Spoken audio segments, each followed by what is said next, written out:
Hey, it's Friday, time for your history brief. Now, this is like my third take on this because I'm learning some new software. So there's all these new things that are out there, and as an instructor for a class, I'm trying to figure out how I'm going to teach online. So I'm also using these history briefings as a chance to test some software. So today it's going to look a little different. You're going to see these slides, you're going to see my picture in them, we're going to see how it goes. But today I'm going to talk about Josephine, Amada, Grima, Comstock from right here in my basement. Why my basement? Because my kids are also out of school, my wife is also working from home, and I have a dog and a cat that won't stop chasing each other. So I'm in the basement. That way I can maybe get a couple minutes uninterrupted to talk about Josephine and her story. Quick word on her name.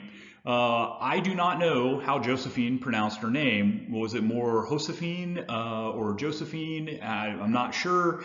Amada, sometimes misspelled Amanda in the records, also pops up. And so I'm trying to track down some family of hers to find out for certain. And if I find out for certain, I'll come back and put an edit in this video. But for now, I'm going to say Josephine. So Josephine has an interesting story from IU history, and we're going to share some of that with you today. So Josephine was born in Victoria, Mexico in 1892. And I'm not entirely sure why, but for some reason when she was 21, she decided she was coming to the United States. And I'm not sure if she already knew she was coming to Indianapolis or intentionally coming to the IU School of Nursing, which was just then opening. But in 1913, at the age of 21, she crossed the Rio Grande at Brownsville, Texas on a ferry, and then made her way to Indianapolis, where by the fall of 1914, she enrolled in the brand new IU School of Nursing program and was in the very first class of nurses. This is actually a picture of their class photo. We know from some later documents, you'll notice she's a little shorter than everybody else. She was actually 4'11" and 100 pounds, according to her immigration documents. And so that's her there in the front. After graduation, Josephine worked as a nurse in Indianapolis and then eventually filled out her declaration of intent. This was the first step in the citizenship process. This was saying that you were going to stay in the United States. And so she'd already been in the country a number of years when she did this. That was fairly normal for back then. You'll also notice down at the bottom, one of the things she attests to is that she's not an anarchist or a polygamist, because those were the people that we banned from immigrating back then. And so this was her first step. Right after she did this, a month later, she joins the Army. So from April of 1918 till November of 1919, so that is 19 months, Josephine served as a nurse in the U.S. Army, and this is her war service register. This is her handwriting. This is what she sent back to the university after the war for our records about her time serving in the Nurse Corps as a nurse.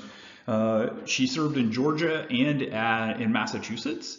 And during her time at Camp Devon in Massachusetts, they were one of the major stopover locations for Spanish influenza cases and pneumonia cases. At the peak, they were serving 15,000 cases of pneumonia and influenza. They had 750 nurses that were working at the camp. And during the peak, when they started running out of beds, the nurses gave up their beds. And Josephine wound up sleeping in the garage of a farmhouse that was on the camp. They had she slept on a hay bed. There was no running water, no bathrooms or any of that there in the garage. And that was where they were sleeping at during the peak of this. After the peak, they continued on and they started receiving wounded soldiers from overseas. And so after the war, she moved to Detroit, Michigan, where she became a nurse. And I'll move on to the next step, which was to file a petition for naturalization, to become a naturalized U.S. citizen. And what I think is really fascinating is how her military service plays into this, because you'll notice that in a couple of places on this, it is documented that she served in the military. I'll see if I can highlight them here. You can see that they note she was discharged, and this is an area where you normally write your family information and why it is that you want to stay. And then they also wrote in, and I think this is the handwriting of the person that filled out the form, that they saw her honorable discharge. It was confirmed that she had that. And that was part of the reason that she was given citizenship and approved to be a U.S. citizen, was because of that. And she got into the military as a nurse because she had the IU degree. Shortly after becoming a citizen, Josephine married Charles A. Comstock, and even her marriage record again notes that she was in the war against Germany, and that's highlighted in the record, which I find interesting that this was a common thing that it showed up in everybody's records. Why do you need to know that on a marriage record? No idea. But they put it in, they wrote it into the record of the time. They went on to have 2 daughters. They may have had more children, but there's 2 that I know of. One went on to be an assistant dean at Wayne State University, as well as an administrator in the Detroit Public Schools. And her other daughter went on to be the first Latina Supreme Court Justice, state Supreme Court Justice in the United States. So she was a successful judge and lawyer in Michigan. Now, the part that I think is really cool about all this is Josephine got to see all this. She lived to be over 100 years old. She lived until 1993. And so, think about all the things she saw as an immigrant from Mexico in 1892 all the way through the 1990s living in Michigan. That's a pretty wide swath of experience that she had, as well as being in our first graduating class of nurses from the nursing school.